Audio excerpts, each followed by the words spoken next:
Welcome to the Ditch the Struggle podcast. I'm your host, Alana Rosso. I'm a graphic designer turned career and success coach who knew I could do better, but kept falling short of where I wanted to go. But after years of exploring personal and career development, business, money mindset, and energy work, I'm here to tell you that yes, you can move from stuck and defeated to empowered and confident. Ready to dive in?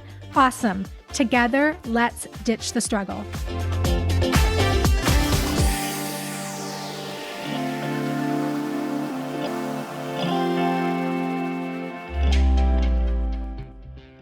So the other day, I had a moment. Where I kind of realized I had, in ways, ruined my life. Okay, maybe a bit dramatic. But I had full realization that so much of a lot of my physical pain and stuff that I've gone through is really on me. It's on me. And they talk about radical responsibility. And I think this moment kind of hit me because I have lived most of my career as a graphic designer.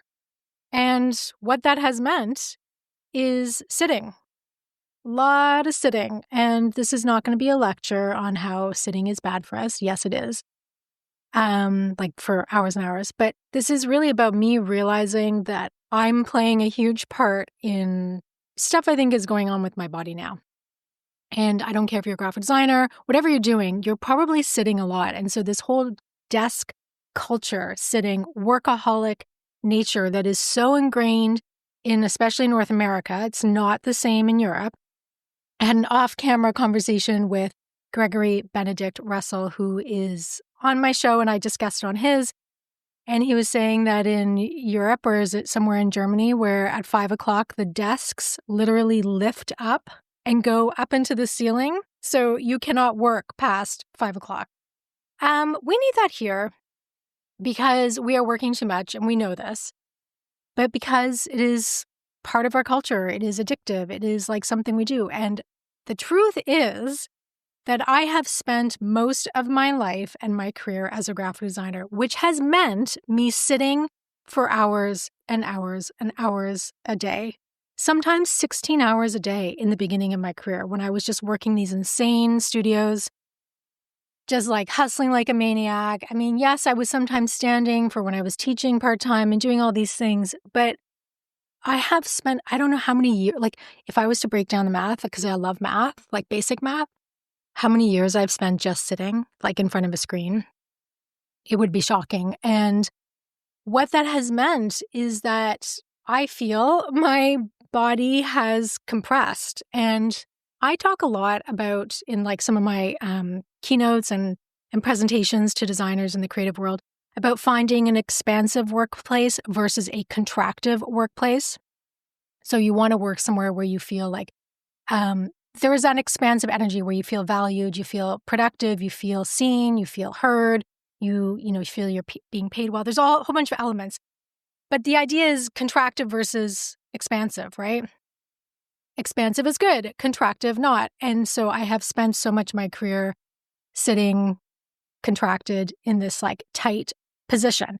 And I worked with a girl at Harlequin, and she used to say after a long day, she's like, oh my God, I feel like a pretzel. And I have always remembered that. And I will use that analogy all the time. I was like, you turn into a pretzel.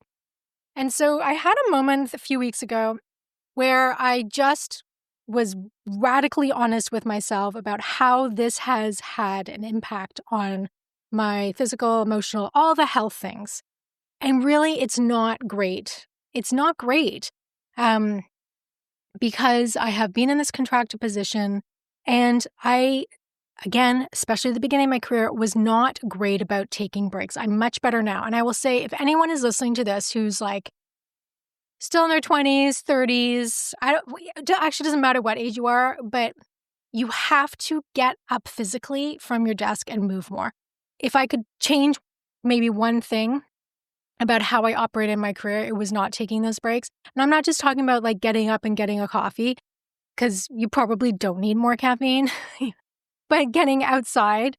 And I'm not even like, it's not even about getting to the gym. That's great too, but just like actually moving, walking, like if I had just walked more and prioritized that. And so the difference is now I will take a walk in the middle of the day or a break, and I sometimes think, oh, this is not the best time. And then I remind myself that is there actually anything more important right now than taking this break? And the answer is always no. No, it is more important that I take time for my body, myself, my care, or take my dog for a walk, spend that time with her and get outside. That is more important than anything. And that perspective comes from when you're going through physical health, which I have been through. So I am having to really kind of radically, again, look at what I have done and how I've played a part in this. And I chose my career. Now, you could say that, like, that's how that's how the design world works. That's part of it. Yeah. And I signed up for it. I made that choice. It's like if you decide to be a video editor, they don't leave their rooms for like days on end, right? That's a crazy intense job.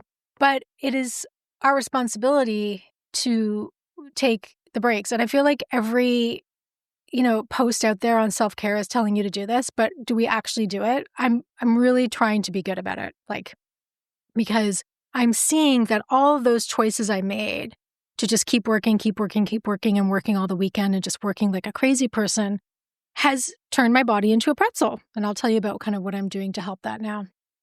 It's kind of like that moment where I guess if you were a shopaholic and you suddenly might consciously look around and see your entire house is covered with like Amazon and Sephora boxes, and you're like, you know what? I kind of did this to myself. I ordered all of that stuff. I brought that all into the house, and I did that. And I guess I kind of had that moment where it's like, on top of the fact that, there's certain things out of my control where I had a whole series of like injuries that happened and accidents and things.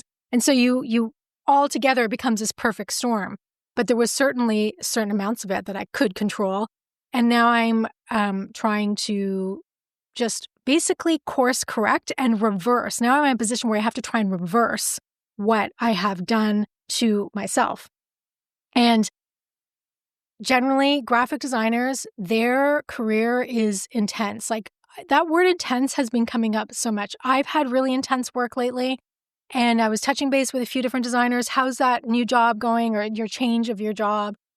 And they're like, well, it's good, but it's really intense. Like that word has just been flown around everywhere. And I was like, what graphic designer doesn't have an intense job?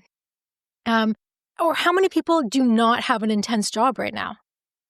And listen, intense can be good. Certain kinds of stress can be good. And some people are wired for that. The people who are doing like emergency services work, those people have like, there's just something about them. They can step into that. They're built for that. But they do burn out at a certain time. I know social workers have a very specific window where they tend to burn out.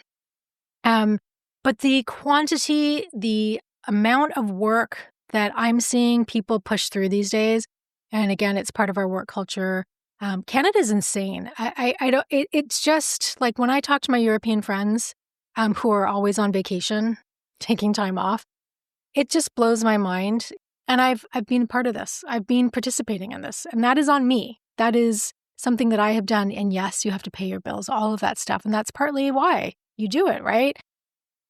So, kind of just realizing that I haven't over the years done enough to pull myself out of the pretzel-like status each day. And the thing is, I actually do love getting outside and movement and all that stuff.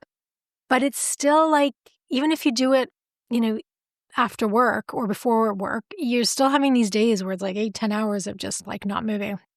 I love that some people are into the standing desks now. That wouldn't work for me, but as I mentioned in the episode 10 products I love, I do have an under desk elliptical just to kind of keep moving. But okay, so here we are. Feeling like, oh my gosh, I've got to change a bunch of things up. Well, I had been putting in the intention, I'm really big into intention of like having the right things come to me or fall into my life that will help me move through a lot of these physical issues and reverse some of this pretzel-likeness, right? So I don't want to be Mr. Pretzel anymore. I want to be feeling better. And what that comes down to is me doing things differently. My spin bike stuff, you're kind of in a compressed state with that. You're kind of leaned over. Even when you're walking, it's very linear. So I've made a really great discovery, and I'm going to be promoting this form of exercise called eccentrics. Now, I am not paid for this. I just have been telling everybody about it because it came into my life as I'm setting the intention. I was like, what do I need? And so my sister sends me a link. She's like, you might really like this. It's called Eccentrics, Essentrics. It is founded by a former Canadian ballerina, and her daughter runs a company as well. I think ballerinas are the most fit people in the world, and they understand the body. And so I kind of hesitated. I get a lot of suggestions as to what to do, and some of them just don't make any sense. And it's like, no, please don't tell me to start doing like deep squats when I have a torn meniscus. Not going to work. So anyways, I look into it, had a free 2-week trial.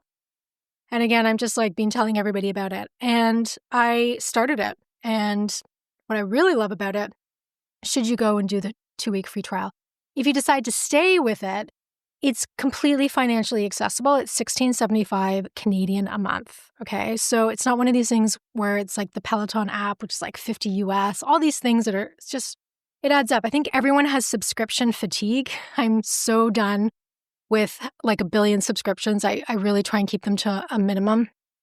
So I was like, okay, I'll try it. And then started it, and holy cow, I immediately felt like I was reversing the decades of Mr. Pretzelness. Like I started to feel the whole point of the program is like it's dynamic movement to stretch the fascia and the connective tissue and to kind of help you with mobility as you age and stretch things out so that you have like everything's working better as a chain of muscles. It's like a whole body thing. And it's very much about taking up 3-dimensional space.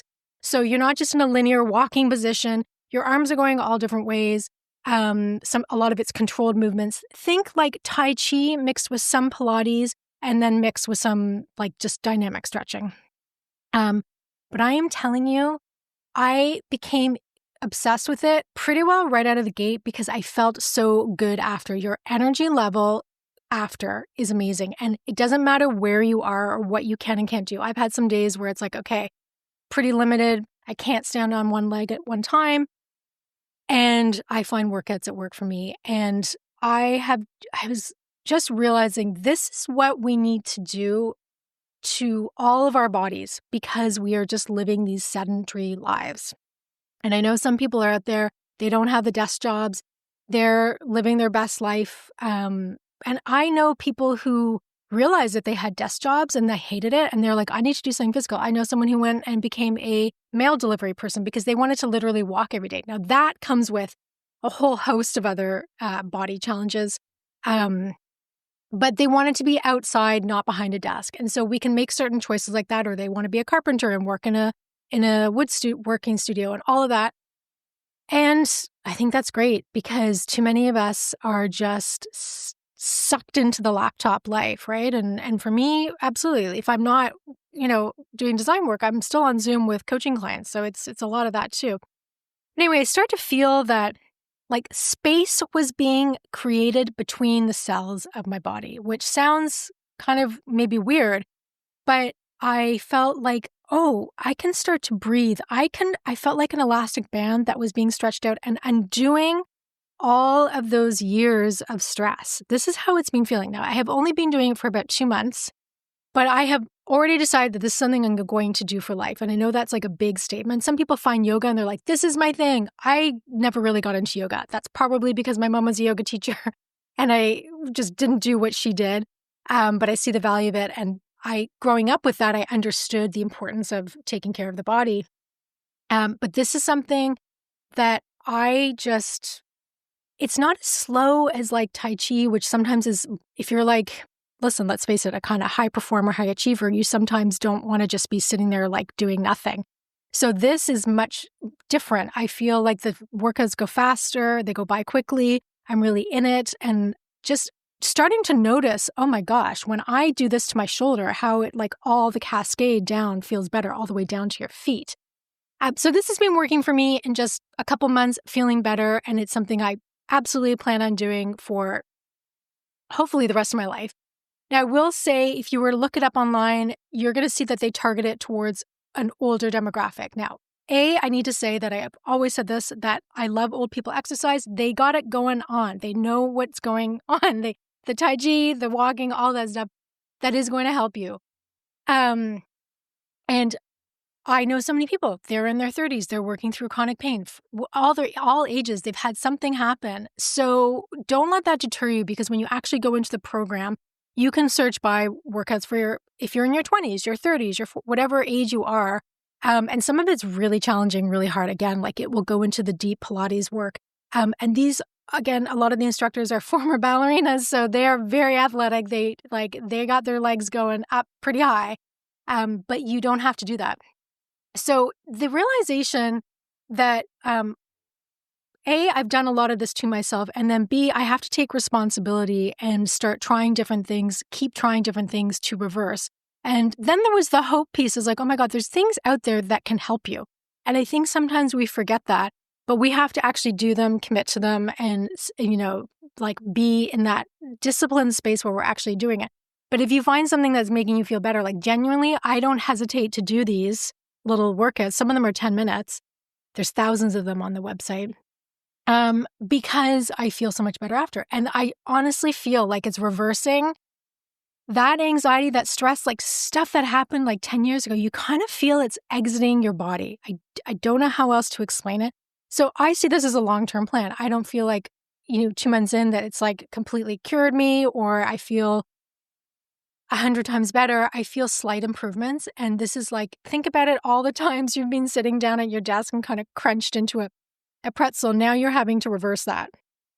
So is that going to happen overnight? I mean, I do think there was a part of me that was like, I just want to go to this one practitioner and I want her to just fix it, or him to fix it. I just want it to be like figured out. And then again, it's back to the radical responsibility. It's like, no, I've played a huge role in this. This is my body that I'm living in. I need to support it the best I can, and find things that work. And it's just really exciting when you find something that doesn't make things worse.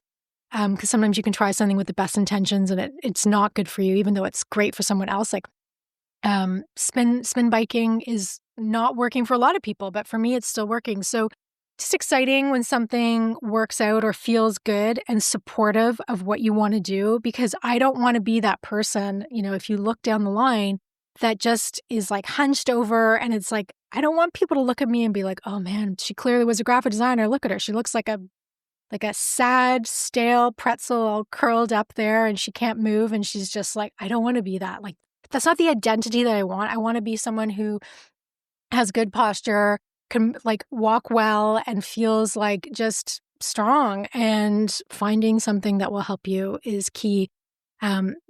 So find the things that support you for sure. And for me, Eccentrics has been amazing in that support.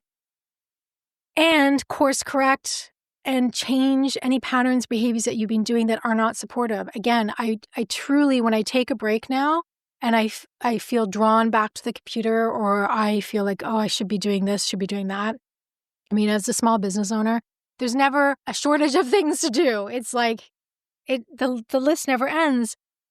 But I've kind of been telling myself, is there anything more important right now? Even Declan was walking the dog a few weeks ago.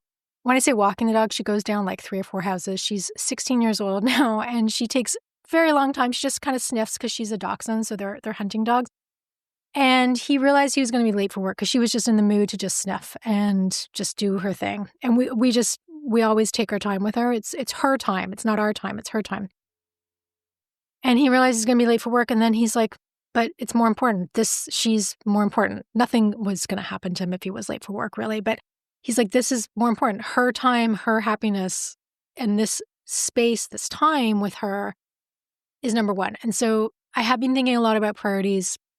And for me, taking breaks, that has been kind of key. Is there anything more important than resting your eyes, getting in fresh air, seeing the sun, talking to a tree, thanking a tree, having a cup of tea, making yourself something actually good to eat that's not just like a protein bar in a wrapper? Is there actually anything more important? Unless the consequence is that you will like lose your job forever. No, there isn't.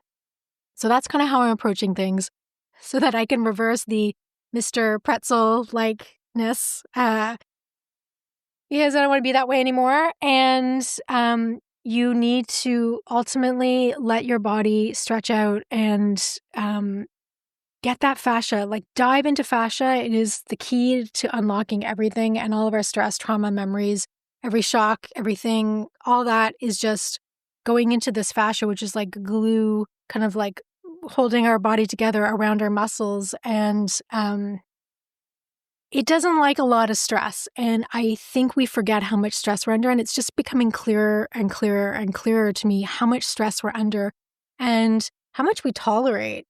I'm not so up for this anymore. I'm not feeling a love for this level of pressure. And again, back to that word, that level of intensity.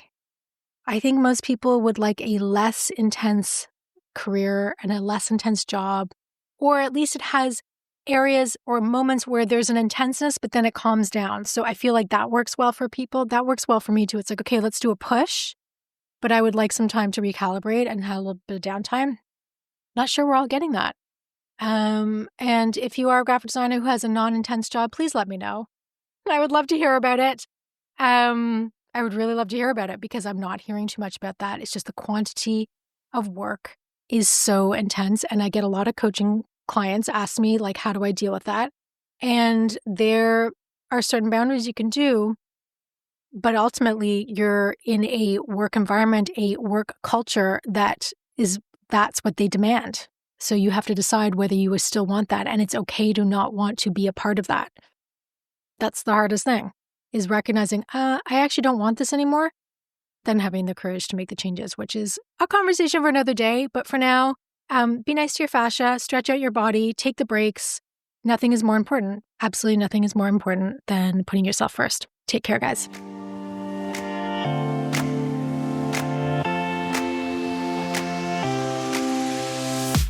Thank you for joining me today on Ditch the Struggle. You showing up here means so, so much to me. To dig deeper into the topics discussed today and to learn about my work, visit alanarosa.com. And don't forget to download your free resources while you're there. And if this episode resonated with you, please share with others who also want to ditch the struggle. Go ahead and subscribe to the podcast, leave a rating and a review, and let me know what you'd like to see more of on this podcast. And before I go, I want to leave you with my 3 favorite ways to ditch the struggle. Be your own best advocate, take baby steps for the win, and forget about a linear career path. It's overrated and you are doing just fine. See you next time.